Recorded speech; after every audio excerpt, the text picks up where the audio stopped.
चलो देखते हैं बच्चों, इस टॉपिक को समझते हैं। टॉपिक जो हमने लास्ट टाइम स्टार्ट किया था वो था क्रॉप प्रोडक्शन मैनेजमेंट। ठीक है, उससे पहले हम क्रॉप वैरायटी इंप्रूवमेंट देख चुके हैं। क्रॉप वैरायटी इंप्रूवमेंट हम सीख चुके हैं कैसे होता है, हाइब्रिडाइजेशन के थ्रू या फिर जेनेटिक मैनिपुलेशन के थ्रू। क्यों करते हैं, क्या फ़ायदे हैं, वो सारे हमने पॉइंट्स भी पढ़ लिए थे, वो सारे फैक्टर्स हमने डिस्कस कर लिए थे। ठीक है, फिर नेक्स्ट टॉपिक आता है क्रॉप प्रोडक्शन मैनेजमेंट, कि हम क्रॉप को जो प्रोड्यूस करने वाले हैं उसको मैनेज कैसे करें, उसको बेहतर से बेहतर कैसे उगाएं। तो अगर मेरे पास कोई फील्ड है तो और उसमें मैं कोई क्रॉप, कोई प्लांट्स लगाने वाला हूँ, तो उन प्लांट्स को, उन क्रॉप्स को क्या चाहिए, न्यूट्रिएंट्स। वो न्यूट्रिएंट्स मेनली प्लांट को कहाँ से मिलते हैं, किसके अंदर से मिलते हैं, सॉइल के अंदर से मिलते हैं। तो अगर मेरी सॉइल में अच्छे न्यूट्रिएंट्स होंगे तो मेरे प्लांट्स की ग्रोथ भी अच्छी होगी, लेकिन अगर मेरी सॉइल में अच्छे न्यूट्रिएंट्स नहीं होंगे तो मेरे प्लांट्स की ग्रोथ अच्छी नहीं होगी। कौन कौन एग्री कर रहा है इस बात से, नहीं ध्यान है सबका। तो इसका मतलब अब मेरे पास ये मेन टॉपिक आ जाता है कि मेरी सॉइल को न्यूट्रिएंट्स कैसे प्रोवाइड कराया जाए। ठीक है, सबसे पहला तो यही पॉइंट होगा ना कि भाई मेरी सॉइल जिसमें मैं लगाने वाला हूँ क्रॉप को, प्लांट को, उसमें अच्छे से अच्छे क्या होने चाहिए, न्यूट्रिएंट्स, ताकि वो न्यूट्रिएंट्स मेरे प्लांट्स एब्जॉर्ब कर सके और उनकी ग्रोथ हेल्दी और अच्छी हो सके। ठीक है, तो देखो बहुत सारे न्यूट्रिएंट्स वैसे तो प्लांट्स को चाहिए होते हैं, कुछ उसमें से एयर और वाटर से मिल जाते हैं। For example carbon, oxygen, hydrogen, oxygen, ये कुछ ऐसे न्यूट्रिएंट्स हैं, ऐसे सब्सटेंसेज हैं जो कहाँ से मिल जाते हैं प्लांट को, एयर और वाटर। बाकी जितने भी हैं वो सब कहाँ से मिलते हैं, सॉइल से। वो सब कहाँ से मिलते हैं, सॉइल से। ठीक है, ये जो सॉइल से मिलने वाले न्यूट्रिएंट्स हैं इनको फर्दर दो पार्ट्स में क्लासिफाई किया गया है बच्चों। एक वो जो प्लांट्स को ज्यादा अमाउंट में चाहिए और दूसरे वो जो प्लांट्स को कम अमाउंट में चाहिए। जो न्यूट्रिएंट्स प्लांट को ज्यादा अमाउंट में चाहिए होते हैं उनको बोला गया है मैक्रोन्यूट्रिएंट्स, और जो न्यूट्रिएंट्स प्लांट्स को कम अमाउंट में चाहिए होते हैं उनको बोला गया है माइक्रोन्यूट्रिएंट्स। ये चीज समझ आ रही है बच्चों। तो मैक्रो और माइक्रो नाम से समझ आ रहा है, जो प्लांट्स को ज्यादा अमाउंट में चाहिए ऐसे न्यूट्रिएंट्स क्या कहलाएंगे, मैक्रोन्यूट्रिएंट्स, और जो कम अमाउंट में चाहिए वो क्या कहलाएंगे, माइक्रोन्यूट्रिएंट्स। मैक्रोन्यूट्रिएंट्स में आप क्या आ जाते हैं, जैसे nitrogen, phosphorus, potassium, calcium, magnesium, sulphur, ये सारे ऐसे न्यूट्रिएंट्स हैं, ये ऐसे सब्सटेंसेस हैं जो प्लांट्स को चाहिए लार्ज क्वांटिटीज में, तो ये कहलाते हैं मैक्रोन्यूट्रिएंट्स। फिर आते हैं iron, manganese, boron, zinc, copper, molybdenum, chlorine, ये सब ऐसे न्यूट्रिएंट्स हैं, ऐसे सब्सटेंसेस हैं जो प्लांट्स को चाहिए, लेकिन इतनी लार्ज क्वांटिटी में नहीं चाहिए, स्मॉल क्वांटिटी में इनकी रिक्वायरमेंट होती है, तो ये क्या कहलाते हैं, माइक्रोन्यूट्रिएंट। चाहे वो मैक्रोन्यूट्रिएंट हो चाहे वो माइक्रोन्यूट्रिएंट हो, कहाँ से मिलेगा, सॉइल से मिलेगा। तो एज अ फार्मर मुझे ये मेक श्योर करना पड़ेगा कि मेरी सॉइल के पास ये सारे न्यूट्रिएंट्स होने चाहिए, जो प्लांट को मैक्रो वाले चाहिए और जो माइक्रो वाले चाहिए, ये मेरी सॉइल के अंदर होने चाहिए। ये किस किस को समझ आ रहा है। अच्छा, यहाँ पर बच्चे अटकते हैं एक वर्ड पर, मॉलिब्डेनम पर, कि मॉलिब्डेनम क्या है। तो जैसे बाकी के एलिमेंट्स हैं ऐसे ही एक क्या होता है, मॉलिब्डेनम होता है। जैसे अगर मैं आपसे ही पूछने लग जाऊं कि आपने फॉस्फोरस के बारे में किस किसने सुना है, फॉस्फोरस के बारे में, बोरॉन के बारे में किस किसने सुना है, क्या होता है बोरॉन, कुछ बताओ बोरॉन के बारे में जो आपको बताओ।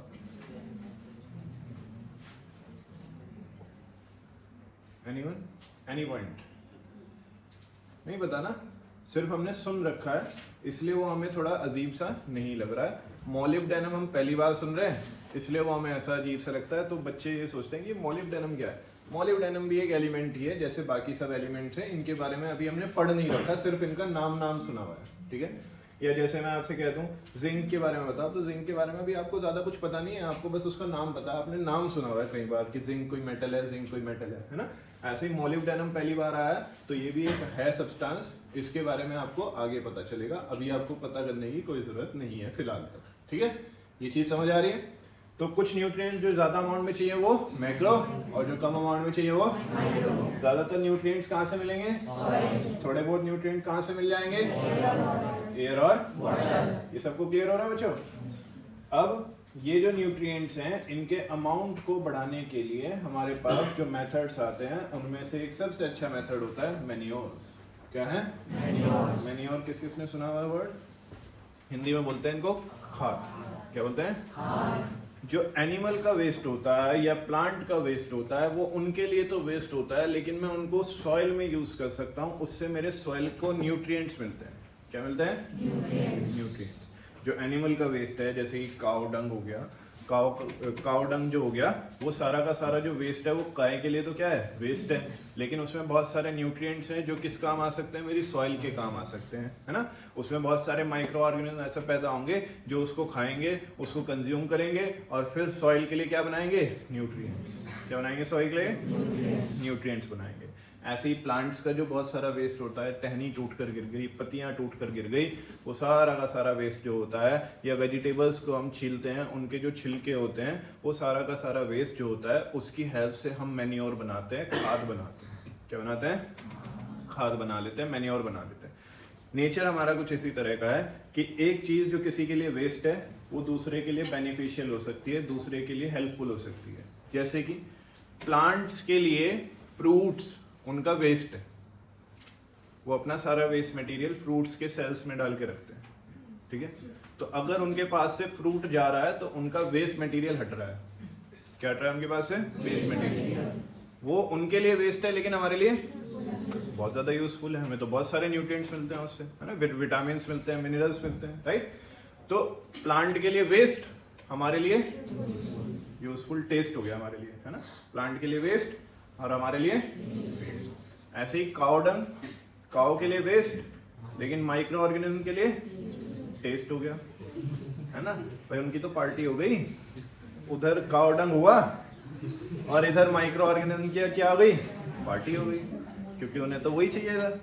तो गाय के लिए वो क्या था, वेस्ट, लेकिन उनके लिए क्या है वो टेस्ट। अब वो उसको खाएंगे, उसको कन्वर्ट करेंगे और किस में कन्वर्ट करेंगे, न्यूट्रिएंट्स में। वो सारे न्यूट्रिएंट्स किस में मिल जाएंगे, सॉइल में। इससे मेरी सॉइल की फर्टिलिटी बढ़ जाएगी। ये किस किस को समझ आ रहा है। अगर आपके घर पर प्लांट्स हैं, छोटे छोटे से प्लांट्स लग लेते हैं हम घर पर भी, तो आप एक चीज ट्राई करके देखना, आलू के जो छिलके होते हैं जो हमारे लिए वेस्ट होते हैं, एक दिन उनको फेंकना मत, किसी एक प्लांट में आलू के छिलके डाल देना, ठीक है। और उस प्लांट की ग्रोथ और दूसरे प्लांट की ग्रोथ को कंपैरिजन जब आप करोगे कुछ टाइम के लिए, तो यू विल नोटिस कि जिसमें आपने आलू के छिलके डाले थे वहां थोड़ी ज्यादा बेहतर ग्रोथ हो रही है, क्योंकि वो जो आलू के छिलके थे वो वैसे तो वेस्ट थे, लेकिन वहां पर क्या कर रहे हैं, वो न्यूट्रिएंट्स प्रोवाइड करने का काम कर रहे हैं, आपकी सॉइल को फर्टाइल बना रहे हैं। ये किस किस को समझ आ रहा है, क्लियर हो रहा है। विज्ञान जाग जाओ बेटा, नींद तो नहीं आ रही, यहाँ तक क्लियर है बच्चों सबको। तो मैन्योर्स क्या होते हैं, मैन्योर्स होते हैं जितना भी वेस्ट मटेरियल बायोडिग्रेडेबल है उसको इकट्ठा किया जाए और उसको अपनी सॉइल में डाल दिया जाए। जब वो धीरे धीरे डिकम्पोज होगा तो वो क्या बनाएगा, न्यूट्रिएंट्स। वो सारे न्यूट्रिएंट्स किस में मिल जाएंगे, मेरी सॉइल में। किसके अंदर मिल जाएंगे वो सारे के सारे न्यूट्रिएंट्स, सॉइल में। क्लियर हो रहा है सबको ये, ठीक है। अब इसके बहुत सारे फायदे हैं। फायदे कैसे, एक तो ये इको फ्रेंडली हो गया, जितना वेस्ट मटेरियल बन रहा था वो सारा इधर उधर डंप होता, स्मेल करता, बिना बात के वेस्ट पड़ा रहता, इससे बढ़िया हमने उसको यूज कर लिया। हमने क्या किया उसको, ये समझ आ रही है बात, ठीक है। इससे मेरे सॉइल के न्यूट्रिएंट्स बढ़ गए, तो ये इको फ्रेंडली एक तरीका हो गया मेरे सॉइल के न्यूट्रिएंट्स को बढ़ाने का। ये किस किस को क्लियर हो रहा है, any doubt anyone till now, no. अब आते हैं कि मैन्योर्स अलग अलग टाइप के कैसे बनते हैं। तो मैन्योर्स जो होते हैं बहुत सारे अलग अलग टाइप्स के बनते हैं, जैसे कि compost and vermi compost. Compost में हम क्या करते हैं बच्चों, जैसे मेरा कोई एक लैंड है तो मैं वहां पर गड्ढा खोदूंगा, पिट मतलब क्या होता है, गड्ढा। मैं वहां पर गड्ढा खोदूंगा, जो भी मुझे वेस्ट मटेरियल मिल रहा है, animal dung, cow dung, waste material plant का, वेजिटेबल्स के छिलके, वो सारी के सारी चीजें मैं उस गड्ढे में डाल दूंगा, ठीक है। और फिर उस गड्ढे को क्या कर दूंगा, कवर कर दूंगा। कुछ टाइम बाद, कुछ समय बाद, 15 दिन बाद, 20 दिन बाद, 1 महीने बाद, वो अपने आप क्या होता रहेगा, डिकम्पोज होता रहेगा और क्या प्रोवाइड करेगा मेरे सॉइल को, न्यूट्रिएंट्स। क्या प्रोवाइड करेगा मेरे सॉइल को, न्यूट्रिएंट्स। ये चीज क्लियर हो रही है सबको। इसको बोलते हैं कंपोस्ट करना। क्या बोलते हैं इसको, कंपोस्ट। ये मेथड क्या कहलाता है बच्चों, कंपोस्ट। जिसमें हम क्या करते हैं, इस प्रोसेस में हम फार्म से निकला हुआ वेस्ट मटेरियल लेते हैं, जैसे कि live stock excreta. Live stock word आता है उन एनिमल्स के लिए जिनको हम पालते हैं। एक्सक्रीटा का मतलब होता है वेस्ट मटेरियल। एक्सक्रीटा मतलब एक्सक्रीट आउट हो गया, उनकी बॉडी से जो वेस्ट मटेरियल बाहर निकल गया उसको एक्सक्रीटा बोलते हैं। तो जो एनिमल्स का एक्सक्रीटा होता है, जो लाइव स्टॉक का एक्सक्रीटा यानी कि वेस्ट मटेरियल होता है, जैसे ये काउ डंग, उन और या फिर वेजिटेबल का वेस्ट जो होता है, या सीवेज का वेस्ट जो होता है, या स्ट्रोस जो होते हैं, या इरेडिकेटेड वीड्स, जो एक्स्ट्रा घास फूस होती है ना उसको जो निकाल लेते हैं, उसकी बात हो रही है। इन सबको इकट्ठा करते हैं, गड्ढे में डाल देते हैं, और अपने आप ही वो सड़कर अपने आप ही डिकम्पोज होकर क्या बनाता है, खाद बनाता है। इस प्रोसेस को हम क्या बोलते हैं, कंपोस्टिंग। क्या बोलते हैं इसको, कंपोस्टिंग। ठीक है। ऐसे ही एक और भी प्रोसेस है जिसमें हम सेम चीज करते हैं, हम गड्ढा खोदते हैं, उसमें वेस्ट मटेरियल डाल देते हैं और उसके बाद उस वेस्ट मटेरियल में अर्थवॉर्म्स छोड़ देते हैं। जैसे इसमें दिख रहा है आपको अर्थवॉर्म्स। ये अर्थवॉर्म्स क्या करेंगे, उस वेस्ट मटेरियल को जल्दी जल्दी खाएंगे। जल्दी जल्दी खाएंगे तो जल्दी जल्दी अपना वेस्ट मटेरियल प्रोड्यूस करेंगे। जो अर्थवॉर्म का वेस्ट मटेरियल होगा वो सॉइल के लिए न्यूट्रिएंट्स प्रोवाइड करेगा। क्या प्रोवाइड करेगा, तो इससे प्रोसेस फास्ट हो जाएगा। वो प्रोसेस जो कंपोस्टिंग में लगभग 1 मंथ के समय में हो रहा था, अब वो प्रोसेस 4-5 दिन या 10 दिन के अंदर हो जाएगा। तो क्या स्पीड बढ़ेगी इससे? इस प्रोसेस को बोलते हैं वर्मी कंपोस्ट। क्या कहलाता है ये? सिंपल गड्ढा खोदा, वेस्ट मटेरियल डाल दिया, ढक दिया, अपने आप हो रहा है तो वो हो गया कंपोस्ट। गड्ढा खोदने के बाद वेस्ट मटेरियल डालने के बाद अर्थवॉर्म्स और डाल दिए बहुत सारे, तो वो हो गया वर्मी कंपोस्ट। इतना सा डिफरेंस है। कंपोस्ट धीरे धीरे काम करेगा, वर्मी कंपोस्ट वाला जल्दी जल्दी काम करेगा। ये किस किस को क्लियर है? Any doubt anyone? वंशी को क्लियर हो रहा है? तो अभी मैंने आपको बताया मैन्योर के 2 मेथड, एक कंपोस्ट और एक वर्मी कंपोस्ट। कंपोस्ट में सिंपल गड्ढा खोदकर उसमें वेस्ट मटेरियल डाल दिया, कवर अप कर दिया, वो अपने आप डिकम्पोज होगा, अपने आप न्यूट्रिएंट्स बनाएगा। वर्मी कंपोस्ट में स्पीड अप करने के लिए हम और क्या डाल देते हैं साथ में, अर्थवॉर्म्स। ठीक, ये अर्थवॉर्म्स ऐसे ऑर्गेनिज्म हैं जो कि सॉइल फ्रेंडली हैं, जो कि सॉइल को न्यूट्रिएंट्स प्रोवाइड करते हैं। ठीक है, जैसे मैंने बताया किसी और के लिए तो वो वेस्ट है, लेकिन किसी और के लिए वो क्या है, टेस्ट है, यूजफुल है। तो अर्थवॉर्म्स के लिए वो सारा वेस्ट मटेरियल क्या है, यूजफुल है। अर्थवॉर्म्स उसको खाएंगे और अपना वेस्ट मटेरियल प्रोड्यूस करेंगे। जो अर्थवॉर्म का वेस्ट मटेरियल होगा वो किस में मिल जाएगा, सॉइल में मिल जाएगा। Am I clear for everyone? इसके बाद एक और मेथड आता है जिसका नाम है ग्रीन मैन्योर। क्या नाम है? ये मैन्योर्स में ही चल रहा है अभी। एक पहले हमने पढ़ा कंपोस्ट, दूसरा पढ़ा हमने वर्मी कंपोस्ट। अब हम क्या डिस्कस कर रहे हैं बच्चों, ग्रीन मैन्योर। ग्रीन मैन्योर में क्या होता है बच्चों, इसमें हम एक क्रॉप को पहले उगा लेते हैं। मान लो मेरे पास ये लैंड है, जितना बड़ा मेरा ये हॉल है, ये मेरे पास लैंड है, इसमें मुझे अपनी मेन क्रॉप को उगाना है। ठीक है, वो main crop wheat, rice, sugar cane कुछ भी हो सकती है। क्लियर? अब उस मेन क्रॉप को उगाने के लिए मेरी सॉइल में फिलहाल प्रॉपर न्यूट्रिएंट्स नहीं है, तो मैं क्या करूँगा, पहले कोई एक छोटी सी क्रॉप जो बहुत जल्दी उग जाती है, जिसमें अच्छे खासे न्यूट्रिएंट्स होते हैं, वो उगाऊंगा। ठीक है, जैसे कि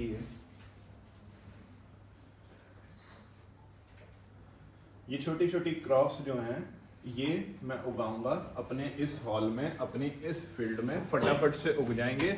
जैसे ही ये उग जाएंगे मैं इनको फटाफट से कट कर लूँगा, प्लोइंग कर लूँगा इनको फटाफट से हार्वेस्ट कर लूँगा। ठीक है, इनको फटाफट से कट करने के बाद मैं इनको दोबारा से अपनी सॉइल के साथ अच्छे से मिक्स कर दूँगा। बहुत ज़्यादा अच्छे से मिक्स करने का मतलब है मल्चिंग कर दूँगा। क्या वर्ड यूज होता है? आपकी बुक में, आपके नोट्स में एक वर्ड मिलेगा आपको, जब आप आगे पढ़ोगे, इसको करोगे, क्या वर्ड मिलेगा? मल्चिंग। मल्चिंग का क्या मतलब है यहाँ पर? बहुत अच्छे से सॉइल के साथ मिक्स करना। ठीक है, तो कुछ ऐसे प्लांट्स होते हैं बच्चों जिनको फटाफट से उगाया जा सकता है और उनमें अच्छे न्यूट्रिएंट्स मिल जाते हैं। उनको उगाओ, अपनी मेन क्रॉप लगाने से पहले उनको उगाओ, उनको फटाफट से काट लो और फिर अपनी सॉइल के साथ अच्छे से क्या कर दो, मिक्स। वो आपकी सॉइल को क्या प्रोवाइड करेंगे? न्यूट्रिएंट्स। क्या प्रोवाइड करेंगे? तो जो न्यूट्रिएंट प्रोवाइड कर रहे हैं, इस वजह से इसको बोलते हैं ग्रीन मैन्योर। क्या वर्ड यूज हो रहा है? Green manure. तो मान लो मुझे व्हीट उगाना है, तो मैं पहले व्हीट नहीं उगाऊंगा, पहले मैं ये छोटी सी क्रॉप उगाऊंगा, इसको फटाफट से उगाकर इसको कल्टीवेट करूंगा, कटिंग करूंगा इसकी, और फिर इसके सभी प्लांट्स को अच्छे से अपनी सॉइल के साथ मल्चिंग कर दूंगा, मिक्स कर दूंगा, और फिर जो मेरी सॉइल है उसमें क्या मिल जाएंगे? न्यूट्रिएंट्स। क्या मिल जाएंगे? ये भी एक अच्छा मेथड है, इसको क्या बोलते हैं? Green manure. देखो एक बार बोर्ड पर जरा सभी बच्चे, ग्रीन मैन्योर में हम क्या करते हैं, एक क्रॉप लगाते हैं जिसको हम कल्टीवेट भी करेंगे और प्लो भी करेंगे, और फिर किस में मिक्स कर देंगे? सॉइल में, ताकि सॉइल को क्या क्या मिल सके, कुछ स्पेसिफिक न्यूट्रिएंट, जैसे कि नाइट्रोजन और नाइट्रोजन और फॉस्फोरस मैक्रो न्यूट्रिएंट्स में से आते हैं। 3 मैक्रो न्यूट्रिएंट्स आपको बिल्कुल टिप्स पर याद रखने हैं, nitrogen, phosphorus, potassium. Nitrogen, phosphorus, potassium, nitrogen, phosphorus, potassium, NPK। कैसे याद रखना? NPK, K is the symbol for potassium। ठीक है, NPK, nitrogen phosphorus potassium, nitrogen phosphorus potassium, nitrogen phosphorus potassium, nitrogen phosphorus potassium. ये 3 मैक्रो न्यूट्रिएंट्स ऐसे हैं जो हर एक प्लांट की कहीं ना कहीं नीड होती है। ये किस किस को समझ आ रही बात? गौरी का ध्यान है क्लास में, एक्टिव होकर बैठना है और रिस्पॉन्ड करना है, ठीक है। चलिए फॉर एग्जाम्पल ग्रीन मैन्योर के कुछ एग्जाम्पल्स आपको एनसीईआरटी में दिए गए हैं, वही यहाँ पर लिखे हुए हैं, ये आपको याद रखने हैं। सनहैम्प और ग्वार, क्या क्या एग्जाम्पल्स हैं? एक साथ बोलेंगे, सनहैम्प और सनहैम्प और सनहैम्प और सनहैम्प और सनहैम्प और ग्वार और ग्वार और ग्वार और दोनों एक साथ बोलो, एक और बार, एक और बार, एक और बार, सनहैम्प सनहैम्प सनहैम्प ग्वार ग्वार ग्वार ग्वार। ये 2 ऐसी क्रॉप्स हैं जिनको हम अपनी मेन क्रॉप से पहले लगाते हैं अपनी फील्ड में, और फिर उसको कट करके अपनी मेन सॉइल के साथ मिक्स कर देते हैं ताकि मेरी सॉइल को नाइट्रोजन और फास्फोरस जैसे न्यूट्रिएंट्स मिल सकें, ठीक है। इस टेक्निक को, इस मेथड को क्या बोलते हैं? Green manure. इस क्रॉप्स को क्या बोलते हैं? Green manure. ये किस किस को क्लियर है? मल्च वर्ड का मतलब समझ आ गया? इनको अच्छे से सॉइल के साथ मिक्स करें। तो अगर मैं मैन्योर्स की बात करूं बच्चों, खाद की बात करूं, तो 3 तरह के मेथड्स हो गए। एक कंपोस्ट, गड्ढा खोदा, उसमें वेस्ट मटेरियल डालकर छोड़ दिया। वर्मी कंपोस्ट, गड्ढा खोदा, वेस्ट मटेरियल डाला, साथ में कौन ऐड कर दिए? अर्थवॉर्म्स, ताकि प्रोसेस स्पीड अप हो सके। तीसरा ग्रीन मैन्योर, जिसमें सनहैम्प और ग्वार जैसी हमने फसलें उगाई, उन्हें फटाफट से कल्टीवेट करके अपने ही सॉइल में मल्च कर दिया, मिक्स कर दिया, ताकि मेरी सॉइल को नाइट्रोजन और फास्फोरस जैसे न्यूट्रिएंट्स मिल सके। क्लियर? तो मैन्योर कितने टाइप्स के हो गए? 3 टाइप्स के हो गए, ठीक। मैन्योर्स के बाद आते हैं बच्चों फर्टिलाइजर्स। कौन आते हैं? फर्टिलाइजर्स। अब देखो थोड़ी सी दिक्कत है, थोड़ी सी समस्या है। क्या है समस्या को ध्यान से समझना। नो डाउट मैन्योर्स बहुत यूजफुल हैं, no doubt manures eco friendly हैं, लेकिन है तो वो वेस्ट मटेरियल। क्या वो? अब वो एनिमल जो वेस्ट है, एनिमल का जो वेस्ट है या प्लांट का जो वेस्ट है, वो धीरे धीरे डिकम्पोज होगा, सड़ेगा। या एनिमल का जो वेस्ट है नॉर्मली भी, उसमें से क्या आती है? स्मेल आती है, बैड स्मेल आती है। कैसी स्मेल आती है? तो इसलिए उसको ट्रांसपोर्ट करना, उसको हैंडल करना बड़ा मुश्किल हो जाता है because of its bad smell, ठीक है। नो डाउट मैन्योर खाद बहुत बढ़िया चीज़ है, इको फ्रेंडली है, बहुत सस्ती भी पड़ती है फार्मर्स के लिए, लेकिन उसमें बहुत ज़्यादा क्या आती है? स्मेल, ठीक है। तो उसको जहाँ से ला रहे हैं वहाँ पर भी स्मेल आएगी, सारे रास्ते में भी स्मेल आएगी, जहाँ पर आप उसको डालोगे, जो डालेगा उसको भी क्या आएगी? बैड स्मेल आएगी। तो एक सबसे बड़ी प्रॉब्लम ये है। दूसरी सबसे बड़ी प्रॉब्लम ये होती है बच्चों कि वहाँ पर ना उसमें काफ़ी सारा वाटर भी ऐड होता है। जो काउ डंग है या एनिमल का कोई भी वेस्ट है, उसमें मोस्ट ऑफ द अमाउंट कैसा रहता है? पानी का रहता है। तो वो जो पानी है उसकी वजह से वो बहुत ज़्यादा हैवी हो जाता है। वो वेस्ट मटेरियल क्या हो जाता है? बहुत ज़्यादा हैवी, बहुत ज़्यादा बल्कि होने की वजह से उसको ट्रांसपोर्ट करना क्या हो जाता है? मुश्किल हो जाता है। ये किस को समझ आ रही बात? क्लियर हो रहा है सबको?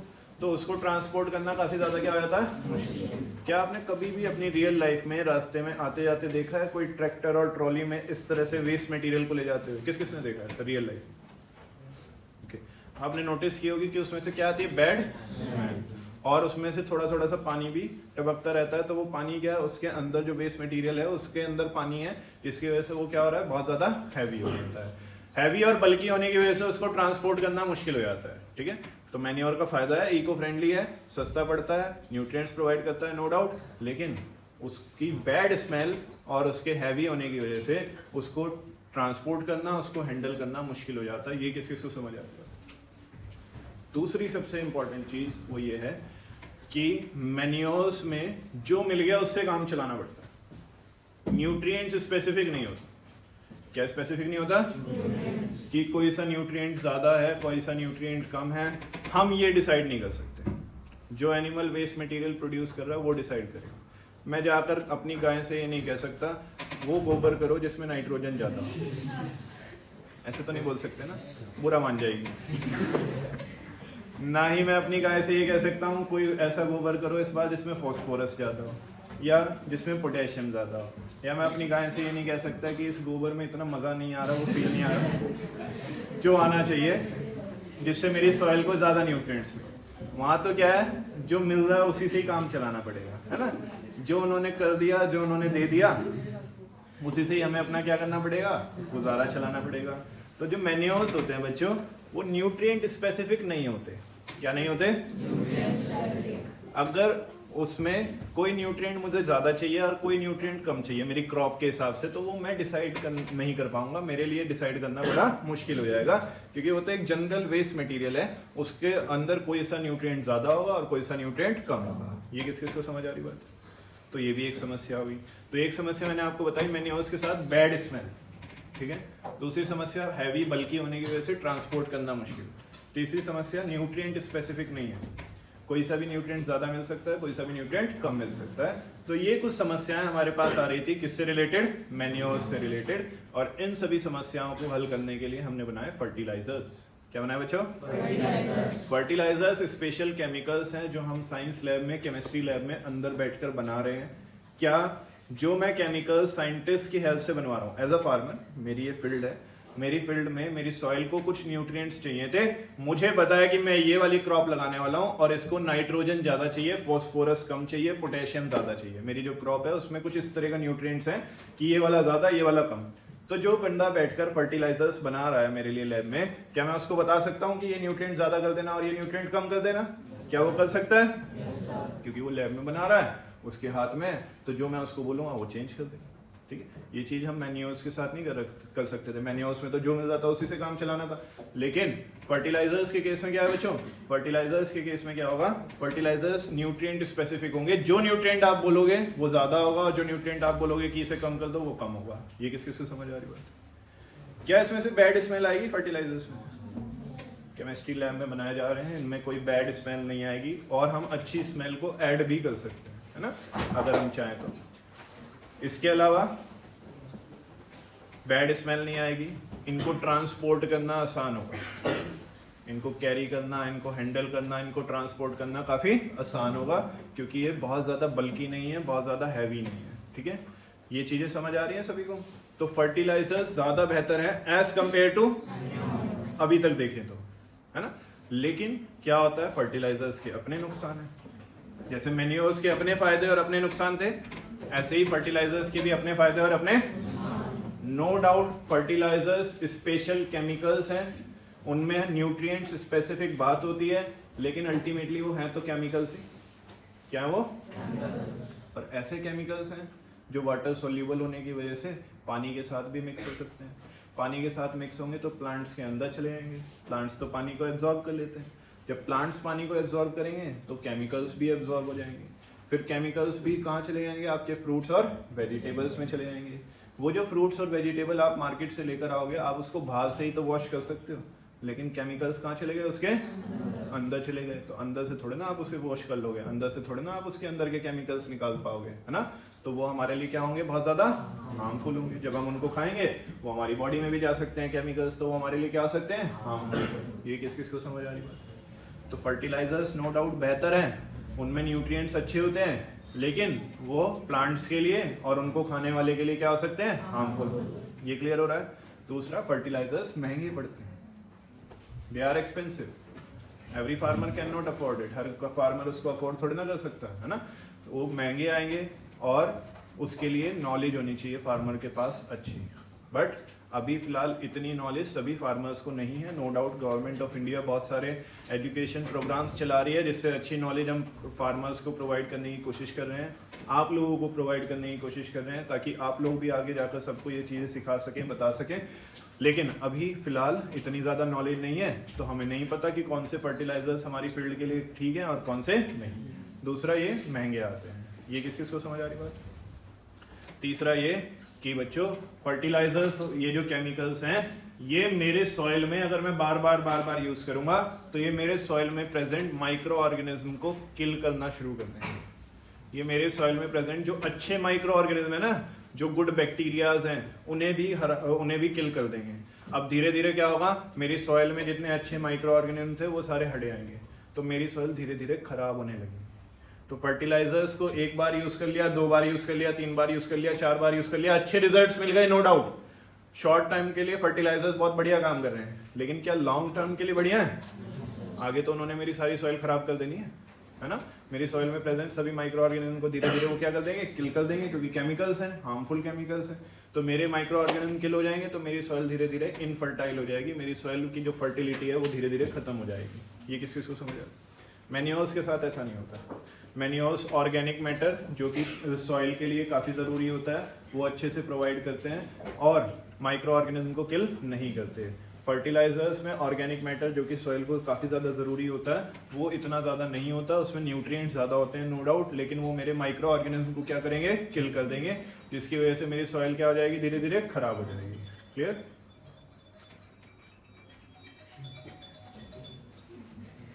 साइलेंट कर दिया। यहाँ तक समझ आ रहा है बच्चों। तो अगर मेरे से कोई मैन्योर्स और फर्टिलाइजर्स के बीच का डिफरेंस पूछे तो आप में से कितने बच्चे ऐसे हैं जो 5 डिफरेंस बता सकते हैं।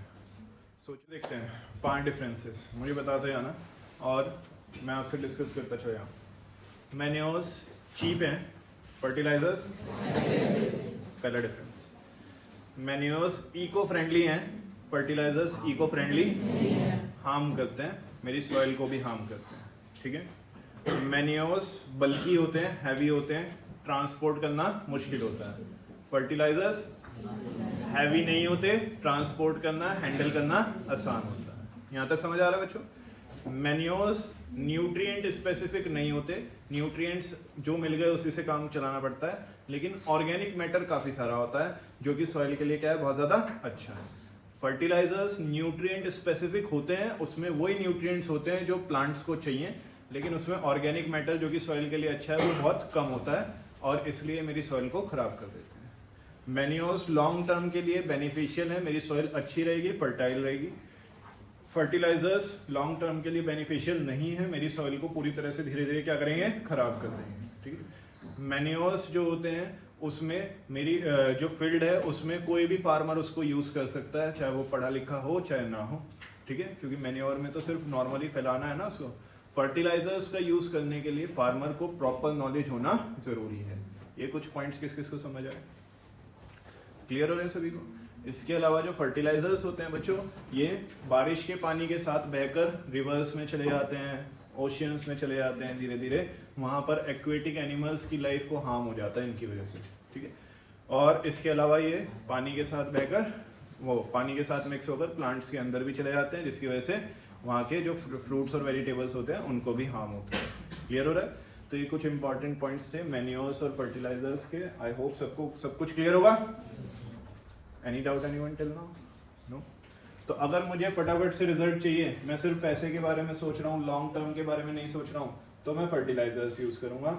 लेकिन अगर मैं सोच रहा हूँ कि मेरी सॉइल अच्छी रहे, मेरा लैंड अच्छा रहे, भाई मुझे पता है मेरे पास सालों साल यही लैंड रहने वाला है और मुझे तो जो भी कमाना है इसी से खेती करके कमाना है, तो मैं इसको प्रिजर्व करके रखूँगा, इसको बचा कर रखूँगा, अपनी सॉइल को सेव करूँगा, तो मैं फर्टिलाइजर्स का यूज़ कम करके मैन्योर्स का यूज़ करूँगा। ये किस किस को बात समझ आ रही है? तो दोनों के अपने फ़ायदे और दोनों के अपने नुकसान। ठीक है। हमें डिसाइड करना है कि हम जब अपनी क्रॉप प्रोडक्शन कर रहे हैं उस टाइम हमें क्या कौन सा फ़ायदा सुटेबल हो रहा है, मैन्योर्स के फ़ायदे सुटेबल हो रहे हैं या फर्टिलाइजर्स के फ़ायदे सुटेबल हो रहे हैं, जो हमारे लिए बेस्ट होगा वो हम करेंगे। क्लियर। लेकिन हमें कैसे पता चलेगा हमारे लिए कौन सा बेस्ट है? फिर से वही बात, हमें एजुकेशन की ज़रूरत है, उसके बारे में हमें नॉलेज की ज़रूरत है, और नॉलेज ही तो पढ़ रहे हैं हम इस टाइम, है ना, नॉलेज ही तो गेन कर रहे हैं। फिर आता है बच्चों एक इंपॉर्टेंट टॉपिक जिसके ऊपर 3 मार्क्स का क्वेश्चन आता है कि right a short note on organic farming. Organic farming किस किस ने सुनी हुई है? वैसे ऑर्गेनिक फार्मिंग में हम फार्मिंग ही करते हैं बट सब कुछ नेचुरल तरीके से करते हैं। कैसे करते हैं? सब कुछ। अगर मुझे वहाँ पर कोई खाद डालनी है तो मैन्योर्स डालूंगा। ठीक है। Is a farming system with minimal और no use of chemicals. Chemicals का या तो बिल्कुल भी यूज नहीं होगा या अगर हो रहा है तो बिल्कुल ना के बराबर यूज होगा। ठीक है। कुछ लोग अपने घर के गार्डन में भी, कुछ लोग अपने घर में ही गार्डन बना लेते हैं और वहाँ पर ऑर्गेनिक फार्मिंग करते हैं, वहाँ पर सब्जियां उगानी शुरू कर देते हैं। ये भी सुना होगा आप लोगों ने। तो ऑर्गेनिक फार्मिंग एक ऐसा तरीका है जिसमें या तो आप केमिकल्स को बिल्कुल यूज नहीं करोगे या अगर करना भी पड़ रहा है तो बिल्कुल ना के बराबर करना पड़ रहा है। ये किस किस को समझ आ रही बात? रणवीर का जाना है क्लास में? सब लोग सीधे होकर बैठेंगे, एक्टिव होकर बैठेंगे क्लास में समझने के लिए। फर्टिलाइजर्स का यूज नहीं होगा। हर्बिसाइड्स जिनको वीड किलर्स बोलते हैं, ये वीड वर्ड पहले भी आया, वीड्स के बारे में डिस्कस कर लेते हैं। वीड्स होते हैं अनवांटेड प्लांट्स। वीड्स क्या होते हैं? मान लो मेरी यही फील्ड है, इतनी छोटी सी मेरी, जितना मेरा ये हॉल है, इतनी बड़ी मेरी फील्ड है, इसमें मुझे वीट लगाना है, ठीक है, या राइस लगाना है। तो मैंने वीट लगा दिया या राइस लगा दिया, लेकिन साथ में छोटी मोटी घास उगनी शुरू हो गई, ठीक है, थोड़े थोड़े प्लांट्स उगने शुरू हो गए। वो प्लांट्स मेरी मेन क्रॉप के न्यूट्रिएंट्स खाएंगे। वो प्लांट्स अपने सर्वाइवल के लिए क्या करेंगे? न्यूट्रिएंट्स लेंगे। कहाँ से लेंगे? सॉइल से। सॉइल में न्यूट्रिएंट्स मैंने किसके लिए डाले थे? राइस के लिए, राइस की क्रॉप के लिए या वीट की क्रॉप के लिए। और वो प्लांट्स क्या कर रहे हैं? उन न्यूट्रिएंट्स को कंज्यूम कर रहे हैं। उन्हें स्पेस भी चाहिएगा, तो वो स्पेस भी किसका लेंगे? मेरी मेन क्रॉप का लेंगे। उन्हें बेचकर कोई फायदा भी मुझे नहीं मिलने वाला है, तो फिर मुझे उनको क्या करना पड़ेगा? हटाना पड़ेगा। तो वो अनवांटेड प्लांट्स हैं। कैसे प्लांट्स हैं? आप में से किसी के साथ ऐसा हुआ कभी? आप स्कूल जाते हुए डेली रास्ते में आपने कभी देखा हो कोई प्लॉट था जो खाली पड़ा था, बारिश हुई, 1-2 दिन बाद आप गए, आपने देखा वहां पर घास फूस उगनी शुरू हो गई। किस किसने देखा ऐसा? सबने देखा? तो वो कहाँ से उगनी है एकदम से? कैसे उग जाता है? कैसे होता है ऐसा? ऐसा इस वजह से होता है क्योंकि वो जो खाली प्लॉट था, खाली लैंड था, वहाँ पर पहले से प्लांट्स के कुछ पार्ट्स पड़े हुए थे, जैसे कि टहनी टूट कर गिर गई, पत्ती आ गई, कोई लीव्स आ गई, ठीक है, इसके अलावा रूट्स कुछ गिर गई, वो सब अभी मिट्टी में दबे हुए हैं, हवा की वजह से, दबाव की वजह से अब ये सब मिट्टी में अंदर है। जैसी बारिश आती है उनको सबको फेवरेबल कंडीशंस मिल जाती हैं, जिसमें उनमें से ही क्या निकलना शुरू हो जाता है? प्लांट्स। क्या निकलने शुरू हो जाता है? घास फूस निकलनी शुरू हो जाती है, ठीक है। तो वो प्लांट्स भी कैसे होंगे? फिलहाल अनवांटेड प्लांट्स होंगे। कैसे होंगे? अब मेरे पास एक तो लैंड वैसी कम है, उसमें मुझे अपनी मेन क्रॉप लगानी है। मेन क्रॉप मैंने लगा दी, जब मेन क्रॉप को न्यूट्रिएंट्स मिले, वाटर मिला प्रॉपर अमाउंट में, तो मेन क्रॉप के साथ ये घास फूस भी उगनी शुरू हो गई। ये जो घास फूस उग रही है, ये मेरी मेन क्रॉप की क्या ले लेंगे? न्यूट्रिएंट्स ले लेंगे। कुछ तो लेंगे ना, चाहे थोड़े ही ले रहे हैं, लेकिन ले तो रहे हैं। मेरी मेन क्रॉप का नुकसान तो हो रहा है। स्पेस के लिए लड़ेंगे, मेन क्रॉप को इधर उधर होना पड़ेगा इनको स्पेस प्रोवाइड करने के लिए। तो क्या ये मेरे लिए वांटेड प्लांट्स हैं या अनवांटेड प्लांट्स? तो अनवांटेड प्लांट्स को बोलते हैं वीड्स। क्या बोलते हैं? तो वीड्स को किल करने के लिए जो हमारे पास केमिकल्स आते हैं उनको बोलते हैं हर्बिसाइड्स। क्या बोलते हैं उनको? वीड्स मतलब अनवांटेड प्लांट्स। अनवांटेड प्लांट्स को किल करने के लिए जो केमिकल्स आते हैं उनको क्या बोलते हैं बच्चों? ये किस को क्लियर हो रहा है? वीड रेस्पॉन्स करते रहो और पीछे देखने की जरूरत नहीं है। यहाँ तक समझ आ रहा है? इनको वीड किलर्स भी बोलते हैं, ठीक है। वीड मतलब क्या है? वो घास फूस, वो अनवांटेड प्लांट्स जो हमें बिल्कुल भी नहीं चाहिए, वो मेरी सॉइल के न्यूट्रिएंट्स भी ले रहे हैं, मेरी मेन क्रॉप के साथ लड़ाई भी कर रहे हैं, धूप के लिए भी, जगह के लिए भी, ठीक है। तो वो प्लांट्स मेरे लिए अनवांटेड है। अनवांटेड प्लांट्स को हटाने का जो प्रोसेस है उसको, एक तो मैं ये तरीका हो गया हाथ से हटाऊं, ठीक है, नॉर्मल तरीका। एक हो गया मैं कुछ केमिकल्स यूज कर लूँ, जैसे कि हर्बिसाइड्स, ठीक है। लेकिन ये फिर से क्या है? केमिकल्स हैं, तो इन्हें ऑर्गेनिक फार्मिंग में यूज नहीं करेंगे, ठीक है। पेस्टिसाइड्स, पेस्टिसाइड्स नाम से समझ आ रहा है ऐसे केमिकल्स जो पेस्ट को किल करें। किसको किल करें? ऐसे केमिकल्स को हम क्या बोलते हैं? लेकिन क्या ऑर्गेनिक फार्मिंग में हम यूज करेंगे इन्हें? तो ऑर्गेनिक फार्मिंग में हम फर्टिलाइजर्स यूज नहीं करेंगे, हर्बिसाइड्स यूज नहीं करेंगे, पेस्टिसाइड्स यूज नहीं करेंगे, केमिकल्स डालने ही नहीं है अपनी फार्मिंग में, ठीक है। क्योंकि केमिकल्स अल्टीमेटली क्या होते हैं? हमारे लिए हार्मफुल होते हैं, राइट। तो हम क्या करेंगे? हम करेंगे मैन्योर्स का यूज। किसका यूज करेंगे? या फिर बायो एजेंट्स का यूज करेंगे। जो ये ब्लू ग्रीन एल्गी होता है, ये एक बायो एजेंट है जो कि प्लांट को प्रोटेक्ट करने का काम करता है। क्या करता है प्लांट को? In the preparation of bio fertilizers, नीम की लीव्स, टर्मरिक, टर्मरिक क्या होता है? हल्दी, इनको as a bio pesticides use करेंगे। कोई भी चीज होती है ना, तो वहाँ पर हल्दी डालने से ना, तो वहाँ पर क्या होता है? हल्दी में एंटीसेप्टिक प्रॉपर्टीज होने की वजह से वो बैक्टीरिया, वायरस, जर्म्स को क्या कर सकती है? किल कर सकती है। तो हल्दी तो नेचुरल है, तो हल्दी को यूज कर लिया है। नीम के पत्तों को यूज कर लिया, नीम के पत्ते भी बहुत फायदेमंद होते हैं। मतलब कुल मिलाकर ऑर्गेनिक फार्मिंग में हमें क्या नहीं करना? केमिकल्स का यूज, फर्टिलाइजर्स, हर्बिसाइड्स, पेस्टिसाइड्स का यूज, फिर करना क्या? सारा नेचुरल रखना है। ऑर्गेनिक मैटर मतलब मैन्योर का यूज कर लिया, इसके अलावा ब्लू ग्रीन एल्गी का यूज कर लिया जो उनको प्रोटेक्ट भी करेगी और साथ ही साथ उनको न्यूट्रिएंट्स भी प्रोवाइड करने का काम करेंगे। इसके अलावा नीम लीव्स का यूज कर लिया, टर्मरिक का यूज कर लिया, ताकि उनको वहां से पेस्ट वगैरह से, इंसेक्ट वगैरह से बचाया जा सके। ये होती है ऑर्गेनिक फार्मिंग। ये किस को समझ आ रही है? क्लियर है यहाँ तक सबको? यहाँ पर है कोई ऐसा स्टूडेंट जिसके घर पर ऑर्गेनिक फार्मिंग के लिए कोई गार्डन बना हुआ? आपके आसपास अलग अलग उसमें उगाते हैं, गुड। तो वो ऑर्गेनिक फार्मिंग का ही पार्ट है। ऑर्गेनिक फार्मिंग में क्या होता है, हम मिनिमल यूज़ करते हैं केमिकल्स का। इससे क्या होता है कि जो हमारी फसल है, एक तो हमारी आंखों के सामने उग रही है, ठीक है, और दूसरा ये कि वो अच्छी होगी, हमारे लिए हार्मफुल नहीं होगी, केमिकल्स वाली नहीं होगी। आज के टाइम में हम मार्केट में कहीं भी जाए तो हम भरोसे के साथ नहीं कुछ भी खरीद सकते, हमें सब में ऐसा लगेगा कि इसमें सब में क्या होंगे, ठीक है। तो इसलिए लोग बाग किस पर शिफ्ट करते हैं, धीरे धीरे ऑर्गेनिक फार्मिंग पर कर जाते हैं। क्लियर? फिर आता है, अभी तक देखो क्रॉप प्रोडक्शन मैनेजमेंट में हमने डिस्कस किया कि हम कैसे अपने सॉइल के न्यूट्रिएंट्स बढ़ाकर प्लांट्स को न्यूट्रिएंट्स दे सकते हैं। लेकिन खाली प्लांट्स को न्यूट्रिएंट्स थोड़ी ना चाहिए, प्लांट्स को तो पानी भी चाहिए। उगने के लिए, ग्रो करने के लिए क्या चाहिए प्लांट्स को? अब वो पानी कैसे प्रोवाइड करें? तो पानी को प्रोवाइड करने की जो टेक्निक्स हैं उनको बोलते हैं इरिगेशन। क्या बोलते हैं? इरिगेशन। वो प्रोसेस जिससे हम एक कंट्रोल्ड वे में पानी जितना मेरे सॉइल को, जितना मेरे क्रॉप्स को चाहिए वो प्रोवाइड करते हैं, वो क्या कहलाता है? इरिगेशन। इरिगेशन के बारे में पहले से कौन कौन जानता है? सबको पता है। पानी प्रोवाइड करने का तरीका ही क्या कहलाता है? इरिगेशन। अब इरिगेशन के अलग अलग तरीके हैं। सबसे पहला क्वेश्चन जो बनता है वो ये बनता है कि इरिगेशन की जरूरत क्या पड़ी? बारिश आते जाती है, बारिश से पानी मिल तो जाता है, लेकिन क्या बारिश सारा टाइम आती है? क्या रेगुलर उसमें आती है? हमारे हिसाब से आती है? हमारे हिसाब से तो नहीं आ रही ना। बारिश कभी ज़्यादा आ जाती है, कभी कम आ जाती है, कभी मानसून सीजन एकदम से टाइम पर आ जाता है, कभी लेट हो जाता है, कभी जल्दी हो जाता है ना, और सारा टाइम भी नहीं होती बारिश। तो हम खाली बारिश के ऊपर, खाली रेन के ऊपर रिलाय नहीं कर सकते। रिलाय का मतलब होता है डिपेंड करना। हम खाली बारिश के ऊपर, खाली मानसून सीजन के ऊपर डिपेंडेंट नहीं हो सकते।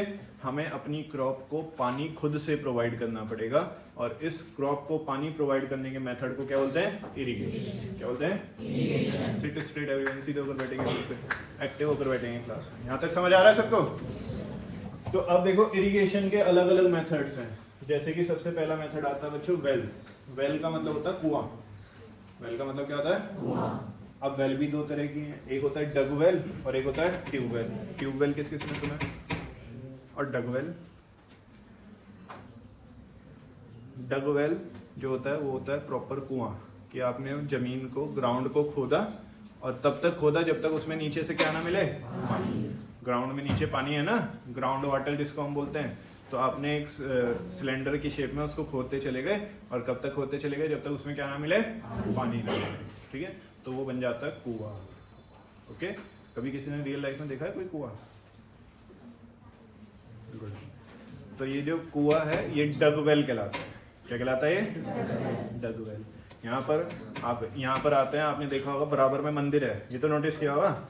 जो मंदिर है, जिस जगह पर बना हुआ है, पहले वहाँ पर एक डग वेल था, एक कुआं था, ठीक है। तो डग वेल जो होता है वो होता है कुआं। कुएं में हम तब तक खोदते हैं जब तक हमें क्या ना मिल जाए? पानी। फिर उसके बाद हम उसमें से पानी निकालते रहते हैं, बाल्टी भर भर के या किसी भी और तरीके से, ठीक है। वो होता है डग वेल। आज के टाइम में इतना ज़्यादा डग वेल नहीं चलता। आज के टाइम में ज़्यादातर क्या देखने को मिलते हैं? ट्यूबवेल्स में हम क्या करते हैं? मोटर्स का यूज़ कर लेते हैं। मोटर की हेल्प से पानी को नीचे से ऊपर लेकर आते हैं, पंप कर लेते हैं, ठीक है। तो वो पानी ज़्यादा आता है, प्रेशर के साथ आता है और ईजिली अवेलेबल होता है। ये किसी को समझ आ रही बात? तो या तो मैं अपनी फील्ड में कुएं में से पानी निकाल कर डालूं बाल्टी बाल्टी करके, या फिर मैं ट्यूबवेल का भी यूज़ कर सकता हूं। जिसकी भी मेरे पास अवेलेबिलिटी होगी उसको मैं यूज़ कर लूँगा, ठीक है बच्चों। एक तरीका तो ये हो गया। देखो ये रहा कुआं, ओके, इसमें बाल्टी डालते हैं और पानी निकालते हैं। ये हो गई ट्यूबवेल। इसमें भी ऐसा ही कुछ सिस्टम है, बस इसमें बाल्टी नहीं डाल रहे, इसमें मोटर पंप कर रही है पानी को। कौन पंप करता है? ठीक है, ये चीज़ क्लियर है बच्चों? Any doubt anyone till now? फिर एक और मेथड आता है कैनाल्स। कैनाल्स में क्या होता है बच्चों? थोड़ा सा कॉम्प्लिकेटेड होता है और लार्ज, बड़े उसमें आता है, बड़े स्केल पर यूज होता है। इसमें क्या होता है? जो आसपास की रिवर्स हैं या रिजर्वॉयर्स हैं जहाँ पर पानी इकट्ठा होता है या पानी चलता रहता है, वहाँ से हम सीधा सीधा रास्ता बना देते हैं अपनी फील्ड में जाने के लिए, पानी के लिए। किसके लिए? पानी के लिए। तो देखो यहाँ रिजर्वॉयर था, रिजर्वॉयर मतलब जहाँ पर पानी इकट्ठा होता रहता है, ठीक है, वो रिजर्वॉयर कहलाता है। और वहीं से मैंने थोड़ा सा रास्ता बना दिया जिससे ये पानी सीधा सीधा कहाँ आ रहा है? मेरी फील्ड में आ रहा है, मेरी सॉइल में, मेरी मेन क्रॉप्स के पास आ रहा है। इसको बोलते हैं कैनाल सिस्टम। क्या बोलते हैं इसको? एक मेन रिवर में से छोटी छोटी हमने वहां पे पाइपलाइन सी बना दी, कैनाल्स बना दी, इसको क्या बोलते हैं बच्चों? कैनाल्स। क्लियर हो रहा है ये सबको? फिर आता है river lift system. River lift system में हम क्या करते हैं, ये देखो, जैसे कि मेरी फील्ड के आसपास कोई रिवर है, तो उस फील्ड के आसपास जो रिवर है वहां पर मैं एक पंप मोटर टाइप, एक पंप टाइप सिस्टम लगा दूंगा जो पानी रिवर से पंप करेगा और कहाँ पहुंचाएगा? फील्ड में। रिवर से लिफ्ट करेगा और कहाँ पहुंचाएगा? फील्ड में। इसलिए इसको बोलते हैं रिवर लिफ्ट सिस्टम। क्या बोलते हैं इसको? River lift system. चाहे डायरेक्ट भी पहुंचा सकते हैं, चाहे हम इसको स्टोर भी कर सकते हैं टैंक्स के अंदर, ठीक है, और फिर जब जितना जरूरत हो उसके हिसाब से यूज करिएगा। ठीक है, इसके अलावा आता है डैम्स के थ्रू हमें पानी मिल जाता है, थोड़े बहुत छोटे छोटे हम डैम्स बना लेते हैं चेक डैम्स के नाम से, उनसे हमें पानी मिल जाता है। फिर आता है क्रॉप पैटर्न। क्रॉपिंग पैटर्न पढ़ने से पहले इरिगेशन के कुछ एडवांस मेथड एक बार डिस्कस कर लेते हैं। इरिगेशन के आजकल बहुत एडवांस मेथड यूज होने लगे हैं, जैसे कि drip irrigation. Drip irrigation method किस किसने सुना है? Raise your hands. कौन बता सकता है ड्रिप इरिगेशन में क्या होता है? अरे ट्राई तो करो। ये गुड, वेरी गुड। उसमें आपकी कई सारी पाइपलाइंस ऐसे निकाल दी जाती हैं और उनको सबका एंड पॉइंट होता है वहाँ मेन रूट्स पर, जो आपकी क्रॉप की मेन रूट है। ये प्लांट ए इसकी रूट, ये प्लांट बी इसकी रूट, ये प्लांट सी इसकी रूट, सबके लिए अलग अलग पाइप जा रहा है और सब में से ड्रॉप बाय ड्रॉप पानी निकलता रहेगा। एक बूंद इसमें, फिर एक, फिर एक, फिर एक। इससे क्या होगा? एक तो पानी सीधा रूट्स में जाएगा, कहाँ पर जाएगा? दूसरा पानी वेस्ट नहीं होगा। ठीक है, बहुत सारा पानी वेस्ट हो जाता है कैनाल सिस्टम में या रिवर लिफ्ट सिस्टम में, तो उसको मिनिमाइज करने के लिए हम आजकल क्या यूज करते हैं? ड्रिप इरिगेशन सिस्टम यूज करते हैं। क्लियर? एक स्प्रिंकलर मेथड भी तो सुना हुआ। स्प्रिंकलर मेथड किस किसने सुना है? देखा है कभी स्प्रिंकलर मेथड? देखा किस किसने? आपके स्कूल्स में भी होंगे। आपके स्कूल्स में जो गार्डन टाइप बने होते हैं, जो ग्राउंड्स होते हैं, फुटबॉल ग्राउंड या क्रिकेट के लिए जो ग्राउंड्स होते हैं, उनमें प्रॉपर पानी डालने की ज़रूरत पड़ती है ताकि उस पर वो ग्रास उगती रहे टाइम टू टाइम। तो उसके लिए वहाँ वो एक ट्राईपोड जैसा सा एक खड़ा कर देते हैं। ठीक है, जैसे ये तो ट्राईपोड स्टैंड हो गया, इस पर तो ऊपर कुछ नहीं है, उसमें ऊपर से क्या निकलता है? पानी निकलता है। और जैसे शावर में से पानी निकलता है, ऐसे ही उसमें पानी निकलता है और काफ़ी दूर तक जाता है और वो घूमता रहता है। अगर वो घूमता रहेगा तो उसकी जितनी रेडियस होगी, मान लो 20 मीटर तक पानी डाल सकता है, तो 20 मीटर इधर सब जगह पानी वो डालता जाएगा। ये होता है स्प्रिंकलर सिस्टम। क्या होता है ये? ये चीजें समझ आ रही हैं?